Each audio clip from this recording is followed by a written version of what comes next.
Now, a daring prison break in Pittsburgh, Pennsylvania. 6 hardened criminals managed to tunnel their way out of maximum security. But their run from justice came to a screeching halt right here in Texas. Of all Pittsburgh's landmarks, Three Rivers Stadium, home of the Steelers, is the best known. But just down the river is another landmark, Pittsburgh's legendary state prison. The fortress known as the Wall has loomed over the point of Pittsburgh's Three Rivers for over 100 years. Here on the morning of January 8th, 6 inmates executed a daring escape with frightening precision and tunneled their way to freedom. Those of this group who were the masterminds of it certainly fit the definition of an evil genius. Officials believe that the plot was hatched by these 2 men, both with a history of escape. Convicted burglar Nuno Ponce and a 66-year-old inmate serving life for murder, George Kennard. He had previously escaped from this very prison in 1972.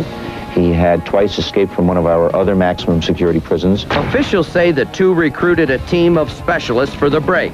They were Carl Keller, serving life for murder. He worked in the prison machine shop. Kevin Billingsley, in for robbery, was a skilled welder. And 2 other robbers, Thomas Birkelbaugh and Andrew Hine. They worked in the laundry and would supply the team with clean clothes when they came out of the tunnel. Hine was also a car thief. He'd be providing transportation. Ponce is the engineer in the group. Ponce had access to the area in which the tools were kept. He had a first-hand view of the area that they tunneled under. So he was critical to the enterprise. Building 28 was the staging area for the escape. For the past 6 months, the inmates worked under the building in total secrecy. To get into Building 28, the inmates went down an external staircase in full view of the guards into the pump room. Once inside, they shimmied into a 3-foot crawl space that ran the length of the building. There, the inmates inched their way through a maze of electrical wires and heating pipes, a distance of 60 feet. Then the real work began, digging the tunnel. It's extremely dangerous. There was no real shoring of the tunnel. This was just a hand-dug tunnel through the dirt, and there's always a possibility of a cave-in.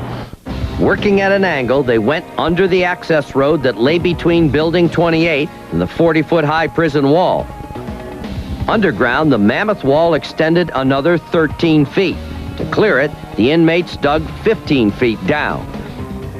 Once past the wall, they tunneled straight up into a warehouse outside the prison perimeter. Then the inmates bored through an 8-inch thick concrete floor using a power drill and a hydraulic jack. Then they climbed into the warehouse, changed their clothes, and in the shadow of the guard tower, just walked through an outside door to Beaver Avenue and freedom. Within hours, prison officials discovered the tunnel. Very narrow, certainly no more than 3 feet at its widest point. There is little, if any, shoring. It is soft dirt.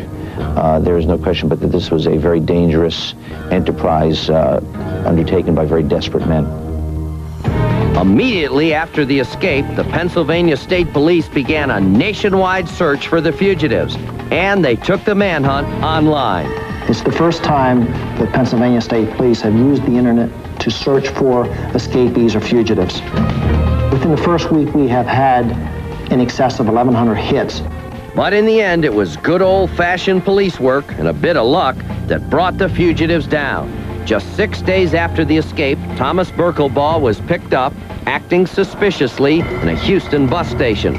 2 days later, he was back in Pittsburgh. Then on January 14th, a Texas state trooper caught murderer Carl Keller. Attempting to flee from a routine traffic stop, he was captured when he wrecked his stolen car. We were able to take one into custody and the other escaped on foot into the woods. Nuno Ponce was the second man in the car.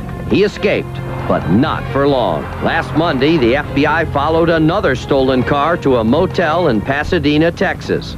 An undercover agent came to the front desk and said that he was checking for the people in room 129.